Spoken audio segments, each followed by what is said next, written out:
Bonjour Blandine. Salut Marion. Merci de venir ce matin pour discuter de la formation que tu as suivie hier avec nous. Est-ce que tu peux te présenter ? Tout d'abord, merci surtout à toi de m'accueillir et d'avoir pu avoir la chance de pouvoir participer à la formation dont on va parler plus tard. Donc, je m'appelle Blandine Hirondelle, j'ai 31 ans et je suis sportive, enfin je suis trailleuse, comme on dit, de haut niveau, même si j'ai toujours un petit peu de mal avec ces dénominations. Donc j'ai une double vie de trailleuse et aussi professionnelle en tant que gynécologue obstétricien. Obstétricienne. Ça fait 1 an que je suis donc docteur en gynécologie obstétrique parce que j'ai passé ma thèse il y a 1 an. Je suis installée maintenant à la maternité de Mende en Lozère. Et donc je suis trailleuse, je fais partie de la team Evadict et je suis notamment championne du monde de trail de l'année 2019, championne de France de trail et de course en montagne 2020, 2019, 2020, 2021 et toute récente championne d'Europe de trail.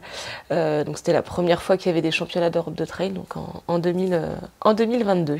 Super. Et comment est-ce que tu t'organises au quotidien ? Comment est-ce que tu partages ton temps d'entraînement et ton temps de gynécologue ?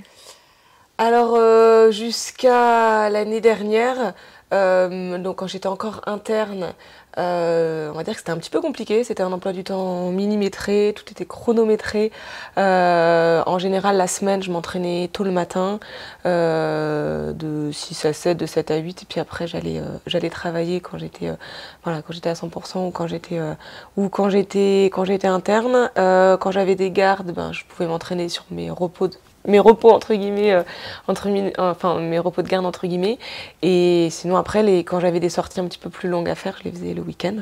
Donc ça c'était jusqu'à l'année dernière où j'ai eu une petite période un petit peu compliquée à vouloir affronter mes 2 passions de front.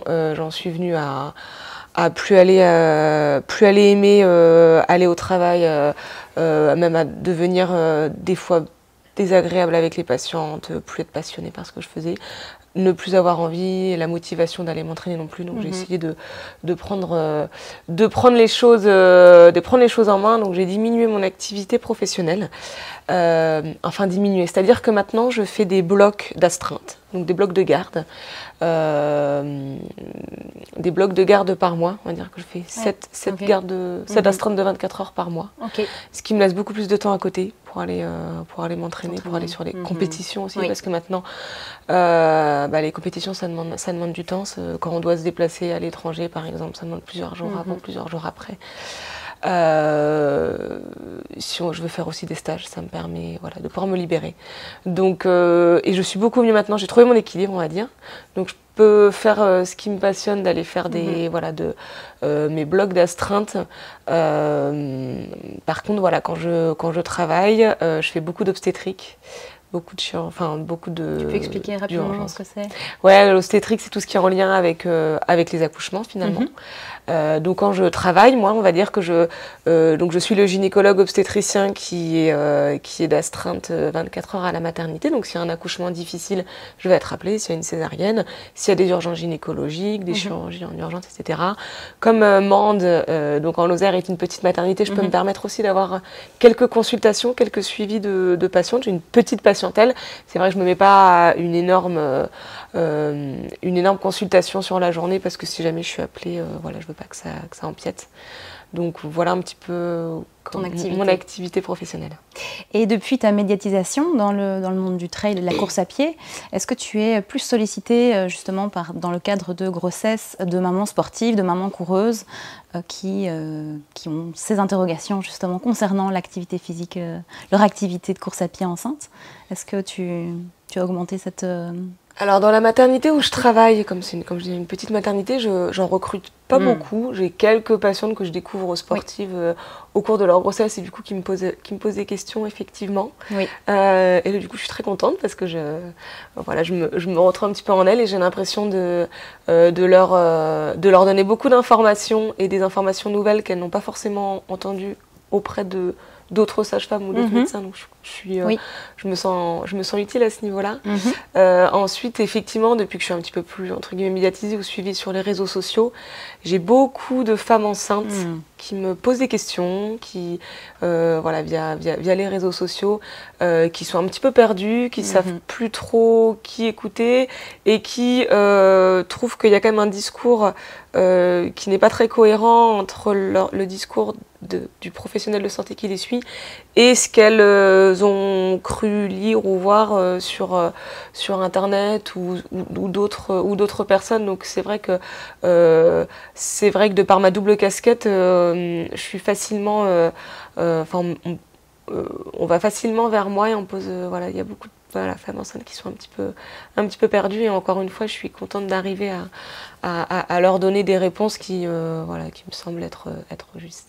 Et concernant justement, tu parlais des bons messages qui sont transmis par les professionnels de santé concernant l'activité physique enceinte. Est-ce que tu as l'impression que notre cours que tu as suivi, donc le cours 1.9 course à pied au féminin, aurait sa place justement dans le milieu médical pour justement orienter au mieux ces demandes? Oui, effectivement, parce que déjà, il faut savoir que dans notre formation de gynécologue obstétricien, donc je rajoute bien le côté obstétricien, donc tout ce qui est grossesse, suivi de la femme enceinte et accouchement, on n'a aucune formation par rapport au sport, par rapport... on en a très très peu par rapport au périnée, par rapport à la reprise en postpartum, etc. En fait, on est beaucoup formé sur l'obstétrique d'urgence, parce qu'on sait que quand on va être lâché en tant qu'assistante ou médecin, c'est des choses qu'on ne pourra pas dire, attendez, 5 minutes juste que je revois dans mes bouquins, parce que c'est des choses d'urgence. Donc voilà, on a vraiment envie d'être très calé sur tout ce qui est la gynécologie, l'obstétrique d'urgence, et après tout ce qui est un peu moins urgent, un peu plus consultation, un peu plus médical, c'est plutôt à nous d'aller se former, d'aller regarder dans les bouquins, etc. Par rapport à votre formation, en fait, avant que je suive cette formation, donc j'avais lu comme tout le monde entre guillemets les recommandations de l'HAS, ce que l'HAS recommande, donc les recommandations de 2010 qui ont été mises à jour en 2019, qui sont très générales, qui semblaient un peu light. Donc je m'appuyais là-dessus parce que c'est toujours bien d'avoir des recommandations, ça, entre guillemets, ça nous protège et ça nous permet d'avoir une ligne de conduite à suivre.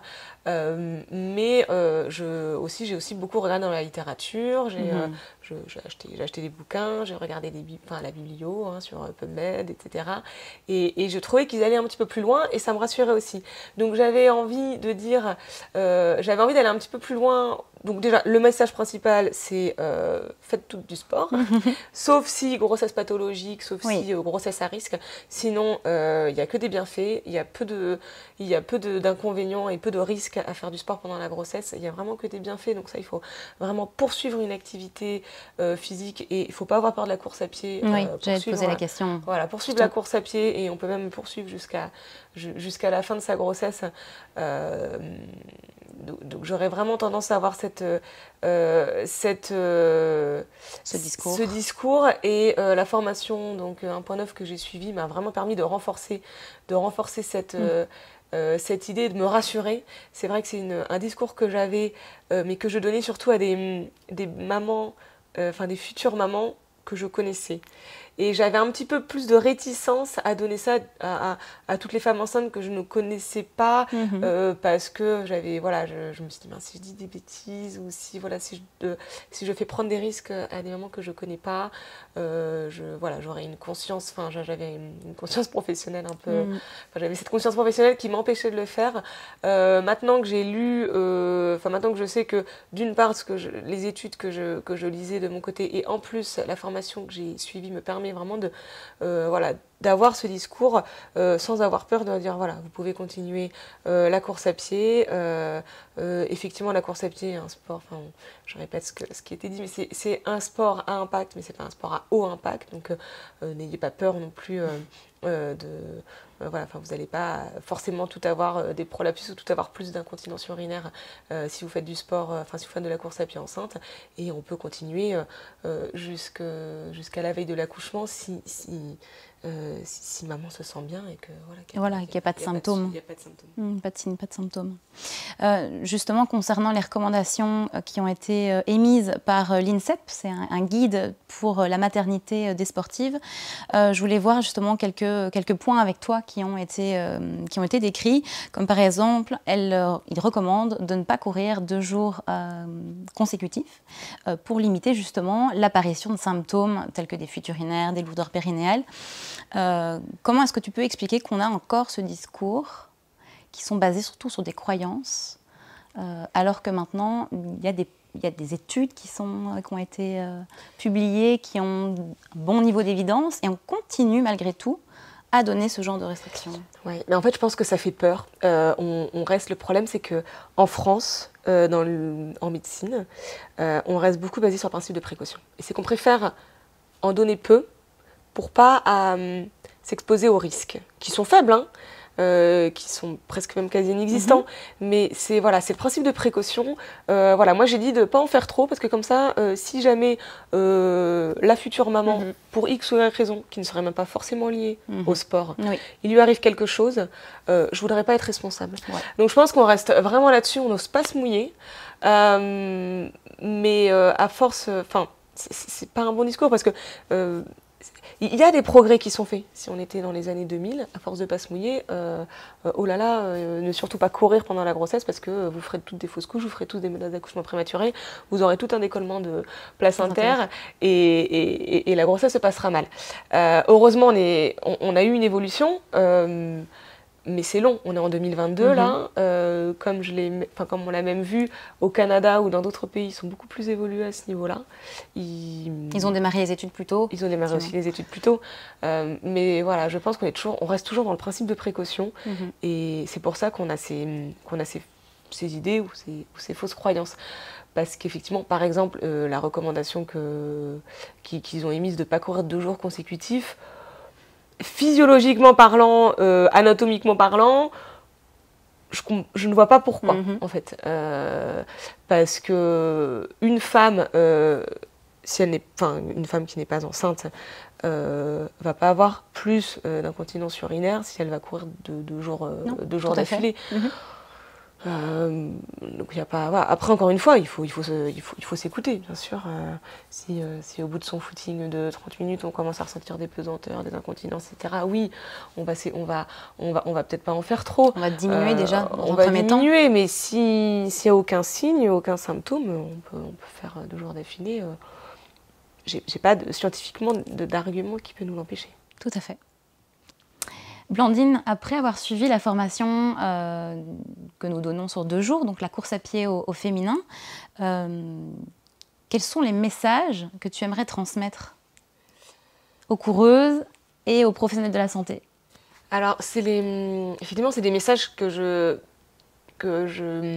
pensais intimement et que, comme je dis, j'osais pas donner parce que je n'avais pas assez on va dire entre guillemets, de preuves. Et votre formation, ça m'a vraiment permis de prendre confiance en ce dont j'avais lu et ce dont je croyais.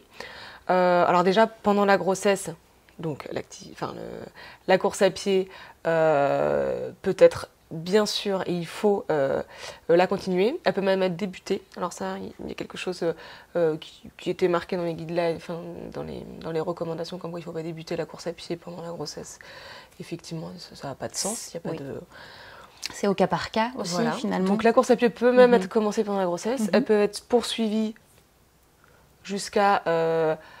même jusqu'au 8e, 9e mois, en fonction des symptômes. Mais si pas de problème, elle peut être poursuivie.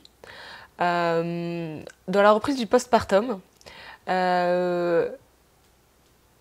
j'avais... par contre, dans la reprise du postpartum, je pensais très honnêtement qu'il fallait vraiment suivre ces 6 semaines.